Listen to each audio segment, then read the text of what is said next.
Needs no introduction.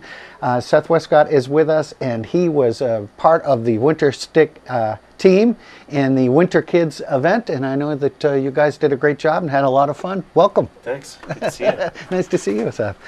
Yeah, that was an amazing 24 hours.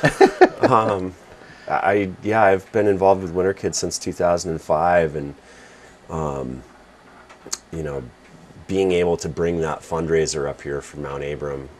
I think one of the figures that I heard was that we surpassed in 24 hours what it had taken them the last 3 years to earn with the fundraiser down there. And so I just, can't say enough to the community for coming out and supporting it. Right. The total, I think, was $216,787, and that gives them a phenomenal working budget for the year. It's just going to go to keep getting future generations of Sugarloafers out on mountains all around the state, and actually they've reached into New Hampshire now. So it's I think for us at places like Sunday River and places like Sugarloaf, especially in these bad snow years, that we've got to keep these feeder programs going to our resorts that get kids outside, get them active, because you go a couple generations down the road, and our generations are all die-hard skiers, and kids are growing up with tablets in front of their eyes for so many hours a day, and getting kids active in the winter, there's not enough that I could say about it. And so I applaud Winter Kids for the job they did, and applaud Sugarloaf especially because it was, we had some adversity to deal with this week, and the operations crew did an awesome job and made it happen. And that just helps us on the back end of having new skiers and new snowboarders come up to Sugarloaf in the future. And speaking of events, we've got the bank slalom coming up. Who's bringing the heat?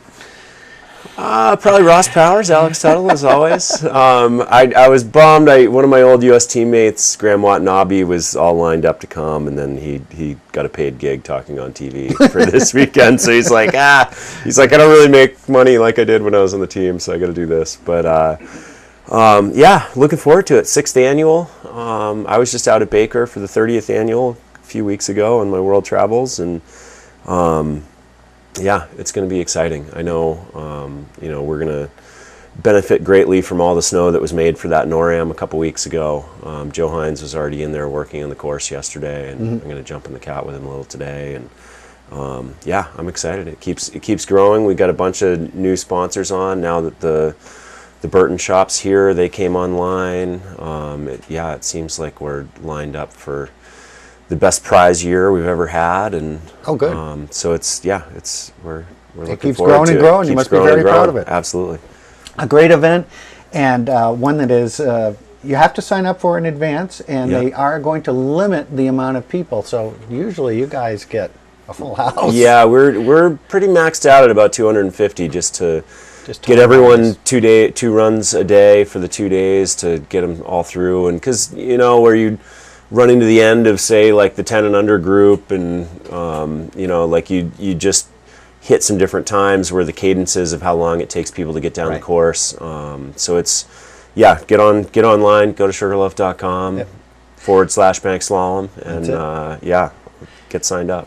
Now you have just gotten off a plane most recently, as you often do. Tell us a little bit about your world travels or planetary travels. Well, this was, the Jules Verne book, Around the World in 80 Days. I just did Around the World in 34, and I'd never actually done that before. I did a complete circumnavigation of the planet, and had about 5 days up in Whistler, and where everyone thinks that we're the only ones who are having a harsh winter.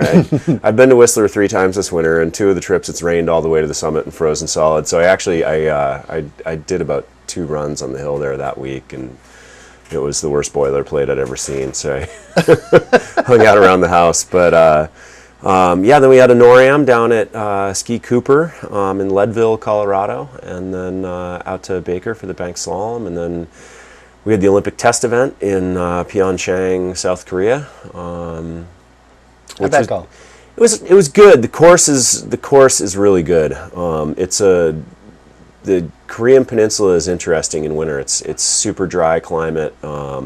it's really cold, but they really have no natural snow, so everything's man-made. But the venues, like the mogul venue is there, the slopestyle venue is there. Halfpipe wasn't built this year because they'll do that on alternate year. Like we won't go back until 2018, but next year, like the halfpipe and the alpine and stuff is there. So it's interesting. How is the man-made snow? Is it good snow? In places it was good. Our course had been built a long time out, and then they'd been through some freeze thaw and rain events, so it was it was about as bulletproof gets. But yeah, it's kind of been the theme for the year. So fortunately, you have some experience. Yes, in that. Exactly. But really well built.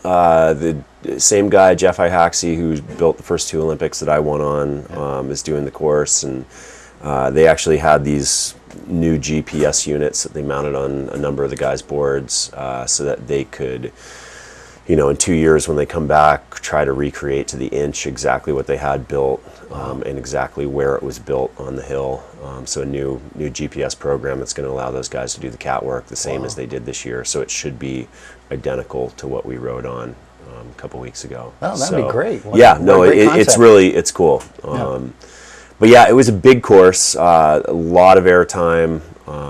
It was funny because we were coming from this Ski Cooper NORAM event where we were basically going to give our point totals away. All the World Cup guys were giving our points away to all the U.S. kids, and there's actually no snowmaking at Ski Cooper in Leadville, and so the biggest features were about 2 feet tall. And we get there and there's 50-foot step downs and 80-foot triples, and it was like, whoa, yeah, here we go. Yeah, it's kind of like jump in. Super Bowl versus AAA ball or something. So. But it was fun. Yeah, it's fun. Hey, stay with us, Seth. We're going to take a quick break, and we're going to come back, and we'll talk. We are here talking about Winterstick, and Winterstick is moving fast and furiously. Tell us what's up with Winterstick. Well, I haven't been into the factory space in the last couple days, but Sebastian Tooker and his guys are back in there yesterday. We basically renovated the whole interior of the West Mountain barn over the winter, and all the equipment's moved in. We're waiting on some electrical conduit and stuff to get placed where every machine's going to be plugged in. And Dan Leroy is a guy that we hired from Wagner Custom Skis out in Telluride that is worked there for about 7 years, and was the only snowboarder working in a ski factory, and so he wasn't necessarily given creative reign of the place because what he wanted to do was different than what they were trying to accomplish. But yeah, we found a great guy, and we're really excited. He's here already in the community, and yeah, we're hoping to be turning machines on in the next couple of weeks. So now, with the advent of this new factory, will there be any new products coming out that you're planning, or any that you can talk about? Well, yeah, I mean, it was cost prohibitive for us to do prototyping out of someone else's factory. So this is awesome because it just opens up free reign on getting creative, and Daniel's really got a lot of stuff that he wants to do with trying to make the process greener. And literally even just to getting into using woods and veneers, and like getting away, like finding the right types of woods that you could actually use for sidewalls instead of using, plastics that are going to eventually sit in a landfill for 25,000 years. And, right. So he has a path that he wants to go on that, in the immediate. We were talking last night, and I'm trying to kind of split it of a 80-20 in time use of, let's take one of every 5 days of the week and start really experimenting, and then the other 4 we'll start working on creating the log of products that we got to ship out next fall. But it's exciting. It was awesome that Sugarloaf stepped up to the plate to partner with us on the space, and yeah, we're just as the industry has increasingly outsourced things to China. We're really happy to start making things in Maine and sourcing all the wood cores here in Maine. And and then there's, like the Foster Tech program down at Mount Blue has a composites program, and there's a wood composites program at the University of Maine, and we have been reaching out to these people, and there's excitement there, and